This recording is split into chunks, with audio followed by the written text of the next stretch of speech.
आज हम लोग पढ़ेंगे मंजू भाटिया के बारे में। ठीक है, मंजू भाटिया, वसूली, इस चैप्टर का नाम है वसूली। हाँ, Manju Bhatia, loan ranger. Loan ranger होता है जो वसूल करता है ना, उसको बोलते हैं। हाँ, she started working at 16 she started working at 16 in pharmaceutical company। ठीक है, समझ में आ रहा है? 16 साल की उम्र में फार्मा कंपनी में काम करना चालू किया। At 26 this chit of girl from Indore is the joint managing director of वसूली। और 10 साल बाद 26 साल की उम्र में वो एक कंपनी है वसूली नाम की, उसकी जॉइंट मैनेजिंग डायरेक्टर है। 16 साल की उम्र में काम करना शुरू किया और 26 साल की उम्र में क्या है, जॉइंट एमडी है। A pan India loan recovery company, एक ऐसी कंपनी जो पूरे इंडिया में, पैन इंडिया मतलब पूरे इंडिया में काम करती है। Which employs only female agent, जिसमें केवल औरतें काम करती हैं। Think of loan recovery agent and the picture that comes to mind is a full blooded macho man. आप थोड़ा सोचिए, वसूली करने वाला बंदा, तो आपके दिमाग में क्या आएगा? एक फुल ब्लडेड, जिसके अंदर खून बह रहा है, और आदमी, मैचो मैन। अब पान चुइंग, पान खाने वाला, बीफी शोल्डरिंग, बड़े बड़े शोल्डर वाला, गजनी टाइप विलेन। इसका गजनी टाइप का एक विलेन हो, ऐसा आदमी दिखाई देगा जो वसूल करने जाएगा। Dragging defaulters out of their homes, और डिफॉल्टर्स मतलब जो नहीं दे रहे हैं पैसा, उनको घर से घसीट के बाहर निकाल रहा है। लोन रेंजर मंजू भाटिया, वसूली। Manju Bhatia was born in a business family in Indore. Indore में पैदा हुई थी बिजनेस फैमिली से। Her father was in business of electrical appliances, उनके पिताजी इलेक्ट्रिकल अप्लायंसेस का बिजनेस करते थे। I am the middle child in the family, one older sister, one younger brother. मैं बीच की बच्ची हूं, मेरे ऊपर एक बहन है, नीचे एक भाई है। Manju was a good student but not a great one. ठीक ठाक स्टूडेंट्स थी, लेकिन बहुत अच्छी स्टूडेंट नहीं थी। But she had something which very few students have, the desire to get practical experience. लेकिन उसके पास कुछ खास था जो औरों में नहीं था। प्रैक्टिकल एक्सपीरियंस कैसे लें, इसकी इच्छा। ठीक है, when I was completing 12th, जब मैं 12th कंप्लीट कर रही थी, I decided I must work somewhere even if I am paid 500 रुपए per month. It's okay, but I want to learn। उसको लग रहा था जब मैं काम कर रही हूं तो कुछ ना कुछ कमाऊं, 500 रुपए पर मंथ कमाऊं, क्योंकि मैं सीख रही हूं। Manju started appearing for interviews even as she was giving her final examination। जब वो फाइनल एग्जाम दे रही थी तब भी इंटरव्यू देना शुरू कर दिया उसने। CBSE had given a lot of leave in between papers, क्योंकि सीबीएसई के जो पेपर्स थे उसके बीच में छुट्टियां बहुत मिलती थी 10th का। So I would go and give interviews, इसलिए मैं जाऊंगी और ढेर सारा इंटरव्यू देती थी। Not that there was a lot of choice of jobs in the city of Indore, हालांकि बहुत नौकरियां नहीं थी इंदौर में। But Manju wasn't fussy about it, लेकिन मंजू इसके बारे में बहुत रोती नहीं थी। She accepted a job as a receptionist at Taluka International, a small pharmaceutical company owned by a family friend, Parag Shah। एक छोटी सी कंपनी थी फार्मा की, जो फैमिली के फ्रेंड की थी, और उसमें एज ए रिसेप्शनिस्ट उसने जॉब ज्वाइन कर लिया। On 1st April 2003, I completed my class 12th board exams. 2nd April 2003, I started working। 1st April को उसने एग्जाम दिया बोर्ड का, और 2nd को उसने जॉब ज्वाइन कर ली। On the very first day, Parag told 16-year-old something she never forgot। पहले दिन पराग जी ने उनको कुछ बताया, उस कंपनी के मालिक, जो वो कभी नहीं भूली। If you want to become something, learn the basics। अगर तुम्हें कुछ करना है तो बेसिक सीखो, कोई भी काम छोटा मत समझो। The reception, he explained, is like a control room of the office। Reception कैसा है? कंट्रोल रूम की तरह है ऑफिस का। So there is a scope to learn everything about how an office functions। 3 days later, Manju was given additional responsibility of handling accounts। उसने कहा हर चीज को ध्यान दो, छोटी छोटी चीज सीख सकती हो। और 3 दिन बाद उसको क्या काम दे दिया गया? कंपनी का अकाउंट संभालो।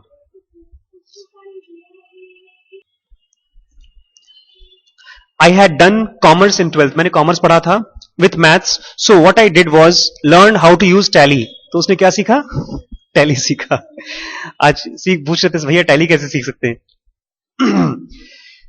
Soon Manju was not only managing accounts but also trading raw material, which was the main business of Tulika. और जल्दी ही वो खाली अकाउंट्स नहीं संभाल रही थी, वो रॉ मटेरियल भी संभाल रही थी, जो कि बिजनेस का मेन बिजनेस था, तलिका का। Tulika was dealing in API, active pharmaceutical ingredients, which we were not manufacturers, only traders. बोलते हम लोग बनाते नहीं थे दवाइयां, हम खाली ट्रेड करते थे, यहां से खरीद कर वहां बेचते थे। तो मैं उसको भी मैनेज कर रही थी, खरीदने वाला काम। Although she had no science background, उसके पास कोई साइंस बैकग्राउंड नहीं था, Manju quickly learned all ins and outs of diclofenac sodium, betamethasone and clobetasol. उसको हालांकि साइंस का बैकग्राउंड नहीं था, लेकिन उसने जल्दी क्या क्या सीख लिया, सब कुछ 3 दवाइयों के बारे में, diclofenac sodium, betamethasone and clobetasol. That combined with her love for browsing the internet made her natural. और वो उसके साथ क्या, उसको मजा आता था इंटरनेट ब्राउजिंग, इन दवाइयों के बारे में और जानना। इन फार्मास्यूटिकल्स, दवाई में, if you trade in unique drugs you get good margin. अगर आप खास दवाइयों में काम करोगे तो आपको अच्छा मार्जिन मिलेगा। I had a passion to find these drugs which are very easily supplied. मैं ऐसी दवाइयों पर खोज करती थी जो कि आसानी से सप्लाई हो सके। Having procured an API at a good price, you have to find a customer. जब आपको दवाई मिल गई, रॉ मटेरियल मिल गया, तो आपको एक अच्छा कस्टमर खोजना होता था। Again Manju would track down which are the biggest factories I need of these drugs and contact them through internet. वो खोजती थी कौन कौन सी बड़ी कंपनीज हैं और उनको मैं कांटेक्ट करती थी नेट से। In fact you won't believe it, but at times I used to buy from suppliers in Mumbai. आप विश्वास नहीं करेंगे, मुंबई से मैं खरीदती थी नेट से। The product would come to Indore, और प्रोडक्ट इंदौर आ जाएगा, आया करता था। We used to do the billing, packing and then sell it back to a party in Mumbai. हम उसको लाते थे, पैक करते थे और वापस मुंबई में सेल करते थे। Mumbai being a vast city, nobody has a perfect market knowledge. Mumbai चूंकि बड़ी सिटी है, इसलिए लोगों को मुंबई के बारे में ज्यादा पता नहीं है। Over next 2 years, अगले 2 सालों में Manju combined her BA and continued working side by side. उसने अपना BA भी करती रही और साइड बाय साइड काम भी करती रही। उसने पढ़ाई भी किया और काम भी किया। In this period, she even learned how to get an export license. और उसने ये भी सीखा कि एक्सपोर्ट लाइसेंस कैसे लिया जाता है, एक्सपोर्ट लाइसेंस कैसे लेते हैं। I had to visit excise office, मुझे एक्साइज ऑफिस जाना पड़ता था। कंप्लीट वेरियस गवर्नमेंट फॉर्मेलिटीज, ढेर सारी गवर्नमेंट की फॉर्मेलिटीज को पूरी करनी पड़ती थी। Each and every thing I did by my own hands, हर चीज मैंने अपने हाथों से किया। And then one day Parag asked Manju to help with वसूली, और फिर एक दिन पराग ने मंजू को बोला मेरी कंपनी है, वसूली में भी हेल्प कर दो। Another small firm he owned which undertook recovery from banks, जो कि बैंकों के लिए रिकवरी का काम करती थी, वसूली का काम करती थी। Something he had started because he had time on his hands and wanted to diversify into service business. ऐसी कुछ काम जो कि उनको कुछ करना था क्योंकि उनके पास टाइम था। Vasuli was a very small at that time and he had just one client, State Bank of India. Vasuli उस समय बहुत छोटा सा कंपनी थी और उसके पास खाली एक ही क्लाइंट था, SBI, State Bank of India. Every month SBI provided Vasuli with a list of defaulters. Vasuli को ये लोग defaulters का लिस्ट देते थे। One such name happened to be that of prominent minister. It was a delicate situation. और उसमें से एक डिफॉल्टर कौन था? बहुत फेमस prominent minister. तो एक बहुत डेलिकेट मामला था, ये नाजुक मामला था। If one of our field executives had gone to meet the minister, it would have created a hue and cry in the media. So Parag asked me to go instead. उनका कोई executive जाता तो media में news आ जाती, तो उन्होंने कहा कि तुम खुद जाओ। Manju requested an appointment without mentioning the issue of default. उसने कहा सर मुझे आपसे मिलना है, एक अपॉइंटमेंट चाहिए था।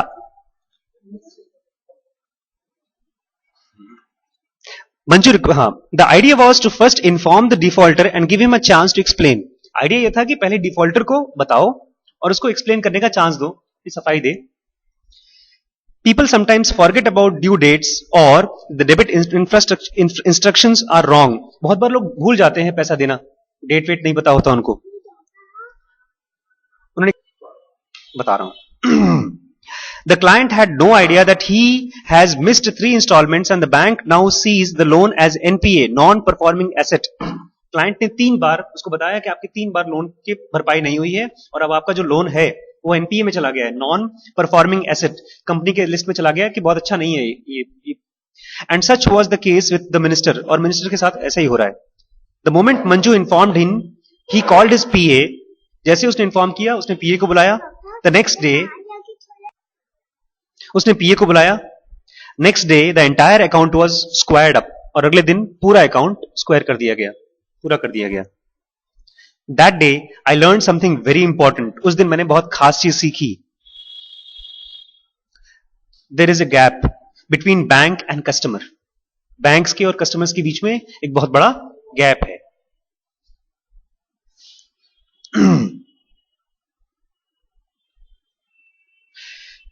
It's not like everybody defaults because they don't have money or they don't want to pay.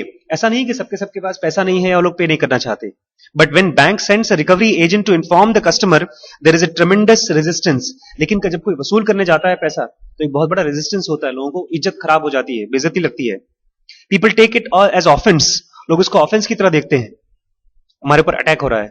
And sometimes even claim harassment, और बहुत बार तो ऐसा होता है कि लोग बैंकों के ऊपर क्लेम कर देते हैं कि तुमने हमारी बेइज्जती की, हैरेसमेंट पैसा दो हमको। But Manju had a trick up her sleeves, लेकिन मंजू ने एक ट्रिक सीख लिया अपनी स्लीव्स में, यही कि पहले अपॉइंटमेंट लेकर उनसे बात करो, उनको समझाओ। I thought why not employ more women as recovery agents, क्यों नहीं और औरतों को रखे रिकवरी एजेंट्स की तरह। Because my office, any office or home we go to, we get lots of respect, क्योंकि जहां पर भी जाते हैं वहां पर हमको खूब इज्जत मिलती है औरतों को। Manju started recruiting female candidates for वसूली, मंजू ने फीमेल्स को रखना शुरू कर दिया, यंग ग्रेजुएट्स एंड हाउसवाइफ्स, यंग ग्रेजुएट्स को और हाउसवाइफ्स को। The cause being handled at that time were mainly personal loan, और उस समय वो लोग ज्यादातर पर्सनल लोन को ही हैंडल करते थे। बट फ्रॉम 2004 ऑनवर्ड्स वसूली started working in agricultural area, वसूली ने कहां काम शुरू कर दिया, एग्रीकल्चर एरिया में। Recovery now meant seizing of tractors and even JCBs, और अब रिकवरी का मतलब खाली पैसा लेना नहीं था, जेसीबी और ट्रैक्टर को उठा के ले आना भी था।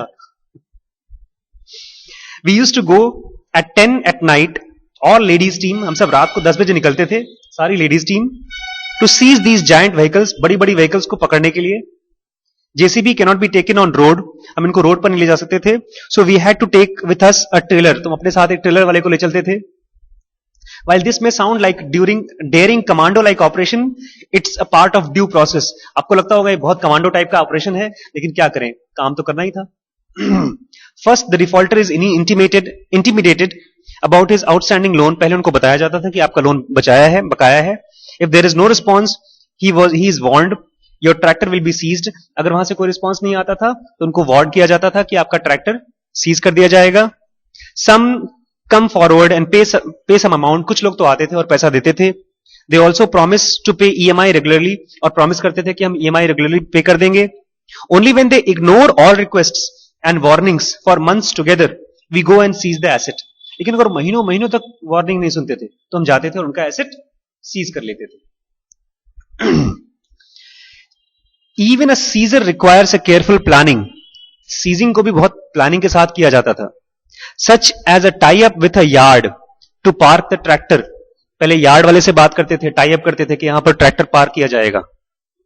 A driver to maneuver the JCB, एक ड्राइवर चाहिए था जो जेसीबी चलाए। And a videographer to capture the entire event on film, और एक वीडियोग्राफर चाहिए था जो कि पूरे फिल्म उसका फिल्म ले। So that nobody can later claim that they were manhandled or threatened in the way, ताकि लोग कल को ये ना कहें कि हमारी बेइज्जती की गई थी, हमको मैनहैंडल किया गया था, हमको मारा गया था। वीडियो से आप करते थे काम। Of course we also take local police with us, और बिल्कुल हम पुलिस वालों को भी ले जाते थे अपने साथ। इन दिस मैनर द वसूली team seized over 1000 tractors in MP in a single year, और एक साल में कितने ट्रैक्टर सीज किए, 1000। But in 2005 government came up with debit waiver scheme, government एक स्कीम के साथ आई जिसमें लोगों के उधार माफ करो scheme. We stopped this line of work completely and shifted to a different line of business, seizing and auctioning of property. हमने इसको काम ही बंद कर दिया। तो हमने क्या किया, अब सीज करो और ऑक्शन कर दो, उस पर काम करना शुरू कर दिया, प्रॉपर्टी को। एंड ऑक्शनिंग मतलब बेच देना। The entire वसूली business is actually based on path-breaking act passed by Parliament in 2002. ये जो पूरा वसूली वाला जो काम है, ये पार्लियामेंट में 2002 में एक पास हुआ था बिल, उसके ऊपर बेस्ड है. Surfacing Act empowers authorized bank officers and their agents to seize the property of defaulters and auction it to recover dues. Idea ये है कि जिन्होंने लोन लिया है उनका प्रॉपर्टी उठाओ और उसको फटाफट बेच दो ताकि बैंक वालों को पैसा मिले. Now, our focus shifted to housing loans and default by corporates. अब हमने फार्मर्स और एग्रीकल्चर वालों पर ध्यान देना छोड़ दिया और हम लोग चले गए हाउसिंग लोन वालों पर और कॉर्पोरेट्स पर, बड़ी बड़ी कंपनीज पर. Now, in expansion mode, जब हम फैल रहे थे, अपना काम फैला रहे थे, वसूली opened branch offices first in Jaipur and Raipur, then in Mumbai. वसूली ने पहले जयपुर में खोला ऑफिस, फिर रायपुर में और फिर मुंबई में. In fact, in 2007, the head office of वसूली was shifted to Mumbai. और 2007 में वसूली का हेड ऑफिस कहां खुला? मुंबई में. Raipur, Jaipur, Mumbai. All the decision makers in PSU bank sit in Mumbai. क्योंकि सारा जो डिसीजन कर बनाने वाले लोग हैं वो कहां बैठते हैं? PSU में, प्राइवेट सेक्टर यूनिट के मुंबई में बैठते हैं. इसलिए उन्होंने अपना हेड ऑफिस मुंबई में खोला. We realized that we will get more business only if we have set up there. तब हमको पता चला अगर हमारे पास वहां पर ऑफिस है तो हमको ज्यादा बिजनेस मिलेगा. The entire empanelment process is a lengthy one and the challenge actually begins with even getting a foot in the door.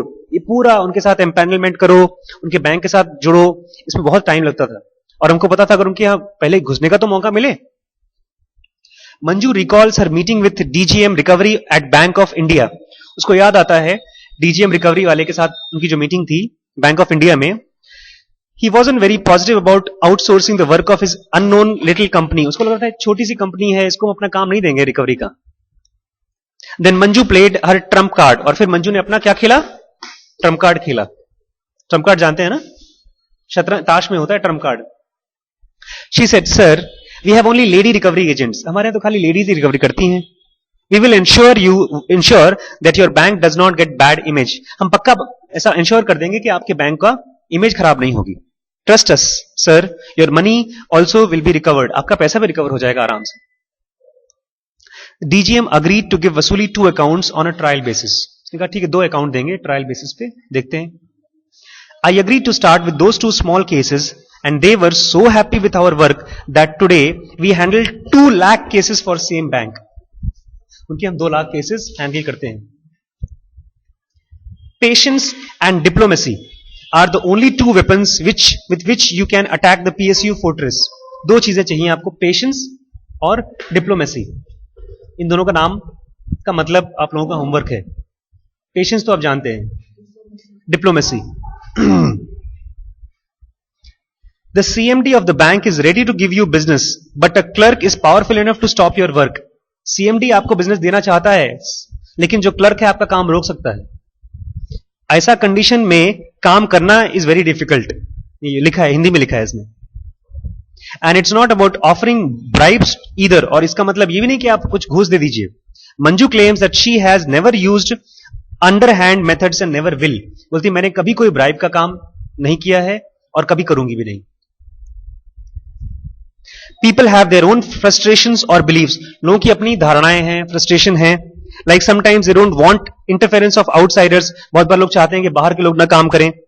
I work to build personal rapport and trust. मैं इस तरह से काम करती हूं कि मेरा पर्सनल रिलेशनशिप बने, रैपो बने और ट्रस्ट बने उस आदमी का मेरे ऊपर, और काम हो जाता है. And once work comes in, there is a system and process. और एक बार काम आना शुरू हो जाता है फिर तो सिस्टम के साथ आपको काम करना है, प्रोसेस के साथ आपको काम करना है. Just like in the case of personal loans and tractors, the first step is issuing a notice. जैसे ट्रैक्टर में हम लोग काम करते थे, पहले नोटिस देते थे. That is done by bank, और वो बैंक करता था. When there is no response, वसूली is called to take possession of the property. और फिर भी जब रिस्पॉन्स नहीं आता था तो वसूली आती थी लेने के लिए. In other words, दूसरे शब्दों में, everything has to be thrown out. हर काम आपको दूसरों से कराना है. Isn't it difficult to do that at human level? लेकिन कितना मुश्किल है दूसरों से काम कराना. Manju admits to one incident when she got emotionally involved. एक घटना बताती है मंजू जब उसका इन्वॉल्वमेंट इमोशनली हो गया था. I had gone with my team to a residential flat at Borivali. मैं बोरीवली में गई थी अपनी टीम के साथ. I think the building was Golden Towers और Golden Heights. शायद बिल्डिंग का नाम था Golden Tower या Golden Height कुछ नाम था. It was 2-bedroom house with 3 generations staying there. 2 room का अपार्टमेंट था और जिसमें 3 जनरेशन रहते थे, दादी, बाप और उनका बेटा. One of the elderly person was paralyzed. और जो बूढ़ा था उसमें से एक क्या था? पैरालाइज था, लकवा मारा हुआ था उसको. Young girl of Manju's age started crying and said, छोटी सी बच्ची जो मंजू की उम्र की थी वो रोने लगी. उसने कहा, हमारे साथ चीटिंग हुआ है. My father's business partner has ruined him. मेरे पिताजी के जो बिजनेस पार्टनर थे उनको बर्बाद कर दिया है. The elderly paralyzed man said, बेटा, if I was your grandfather, would you do this to me? अगर मैं तुम्हारा दादा हूं तो तुम मेरे साथ ऐसा करोगी? Manju felt the family had a genuine problem and so she decided to tell the bank to give them more time. उसने डिसाइड किया बैंक को जाकर बताए कि और समय दे दो इनको. Hence, she did not start the paperwork or other formalities of recovery. उसने पेपरवर्क रुकवा दिया. That same Manju got a call from Borivali police station. और बाद में बोरीवली पुलिस स्टेशन से call I. The officer said, Madam, there is a complaint against you. आपके खिलाफ complaint किया गया है. You have verbally abused senior citizen, beaten and threatened them. कि आपने बूढ़े आदमी को मारा है, गाली दिया है और बेइज्जती की है. Manju was shocked. मंजू को झटका लगा. I understood that some advocate must have advised the family to file a fault complaint. किसी वकील ने उनको समझाया है क्या करना है. This was the last time I felt sympathy for the so-called victims. ये मैंने जिंदगी में आखिरी बार sympathy मतलब दया रखना है, इसको प्रैक्टिस किया. इसके बाद फिर मैंने कभी प्रैक्टिस नहीं किया. I understood the bank is a custodian of public money. Bank के पास किसका पैसा है? पब्लिक का पैसा है. If you take a loan and cannot pay it back, be prepared to face the consequences. अगर आप लोन ले रहे हैं, उसको वापस नहीं दे पा रहे हैं, तो उसका consequences आप बर्दाश्त करिए. We are professionals, not doing our job, just doing our jobs. हम प्रोफेशनल्स हैं, अपना काम कर रहे हैं खाली. As always, the वसूली team will take along a videographer and a police constable. और फिर से उसने फिर प्लान वही किया. वसूली टीम क्या करती थी? एक वीडियो बनाने वाले को और पुलिस वाले को ले जाती थी. As well as an officer from bank and government approved valuer. एक ऑफिसर को ले जाते थे बैंक से और एक वैल्यूअर को ले जाते थे. To decide what the property is worth. ये डिसाइड करने के लिए कि प्रॉपर्टी कितने की है. Our job is to lock it, seal it and ultimately arrange it to auction. हमारा काम था उसको लॉक करना, बंद करना और ऑक्शन करना. Since वसूली is paid a commission only after bank recovers its money. और चूंकि वसूली का पैसा मिलता है जब बैंक को पैसा मिलता है उसके बाद. It also takes care of the sales process. इसलिए वो सेल्स में भी उनका काम करती थी, बैंक को हेल्प करती थी बिचवाने में. The more bidders for a property, the better the chances of good price. और जितने ज्यादा बिडर होंगे, खरीदार होंगे, उतने ज्यादा पैसे मिलेंगे. The end result is often win-win situation for all. And में सबको win-win situation मिलती थी. Manju recalls one property वसूली had taken possession of for SBI. Manju को याद आता है एक SBI की प्रॉपर्टी है, रिसोर्ट इन गोवा. गोवा का एक रिसोर्ट है जो कि 22 एकड़ का है. The reserve price of the property was set at 38 crore. उसका जो प्राइस लिखा गया वो कितने का है? 38 crore. We advertise the auction all over the country. हमने उसका प्रचार किया पूरे कंट्री में. Contacted all the large hotel chains. बड़े बड़े होटल चेन्स को हमने कॉन्टैक्ट किया. We had 12 participants in the auction and the property was eventually sold at 61 crore. उसका ऑक्शन किया और 38 करोड़ का कितने में बिचवाया? 61 crore. In fact, it is 61.4 crore. Of course, not all auctions have such fairy tale ending, but overall quantums of recoveries handled by वसूली is impressive. सारे के सारे ऑक्शन इतना नहीं लाते, लेकिन बहुतों में आता है, बहुतों में नहीं आता. In the year 2011-12, 2011 और 12 में The company handled cases worth 500 crore. कितना पैसा उन्होंने हैंडल किया? 500 crore. On which it earned commission. और उसमें से कमीशन कितना कमाया? 10 करोड़ का कमीशन कमाया. With NPAs like home loans of 10 lakh, we get 5% commission. जो होम लोन होते हैं उसमें 5% कमीशन मिलता है.